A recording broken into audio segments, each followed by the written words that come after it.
Hello बच्चों, let's read this question. This question says that in the following questions a statement of assertion is followed by a statement of reason.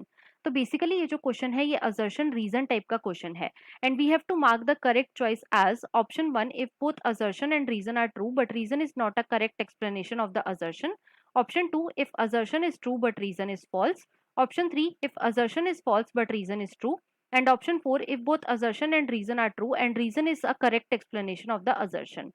Assertion given is apes and mammals are homeothermous and reason given is they are unable to maintain a constant body temperature. अब अगर इस question के मैं की concept की बात करूं तो इस क्वेश्चन का जो की कॉन्सेप्ट है वो है बच्चों super class Tetrapoda. Let me right it over here. It is super class Tetrapoda. Right. अब देखो जो सुपर क्लास टेट्रापोडा है बच्चों इसके अंदर मेनली 4 क्लासेस आती हैं. कौन कौन सी? सबसे जो पहली क्लास आती है उसे हम बोलते हैं क्लास एम्फीबिया. राइट. दूसरी जो क्लास आती है उसे हम बोलते हैं class reptilia. Second is class reptilia.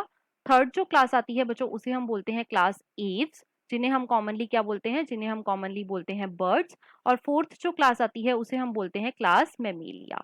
It is class Mammalia. Right. अब इन चारों क्लासेस में से बच्चों जो एम्फीबिया होते हैं और जो रेप्टिलिया होते हैं इन्हें हम क्या बोलते हैं? इन्हें हम बोलते हैं cold blooded animals. These are cold blooded animals. Right. और जो एव्स और मैमल्स होते हैं ये कैसे होते हैं? ये होते हैं बच्चों warm blooded. These are warm blooded animals. अब कोल्ड ब्लडेड एनिमल्स होने का क्या मतलब है? तो बच्चों कोल्ड ब्लडेड होने का मतलब है कि जो एम्फीबियन और रेप्टाइल होते हैं बच्चों इनकी जो बॉडी होती है इनकी बॉडी का टेम्परेचर जो है ये कांस्टेंट नहीं रहता. इनकी जो बॉडी का टेम्परेचर है ये एनवायरमेंट के हिसाब से चेंज होता रहता है. राइट. और वार्म ब्लडेड एनिमल्स ऐसे एनिमल्स होते हैं जिनकी बॉडी का टेम्परेचर जो है ये कांस्टेंट रहता है. मतलब कि ये एनवायरमेंट के हिसाब से अपने बॉडी के टेम्परेचर को चेंज नहीं करते. इनका जो इंटरनल टेम्परेचर है, इंटरनल बॉडी का जो टेम्परेचर है वो कांस्टेंट रहता है. राइट. तो यहाँ पे गिवन क्वेश्चन में जो हमें असर्शन गिवन है वो गिवन है कि एव्स और मैमल्स आर होम्योथर्मस. यस, ये बिल्कुल ट्रू है. होम्योथर्मस हम किसे बोलते हैं? होम्योथर्मस बच्चों हम वार्म ब्लडेड एनिमल्स को बोलते हैं. तो जो एव्स और मैमल्स हैं ये कैसे होते हैं? ये होम्योथर्मस होते हैं.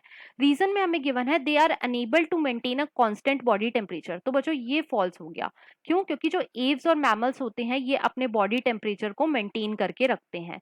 लेकिन रीजन में हमें क्या गिवन है? They are unable to maintain.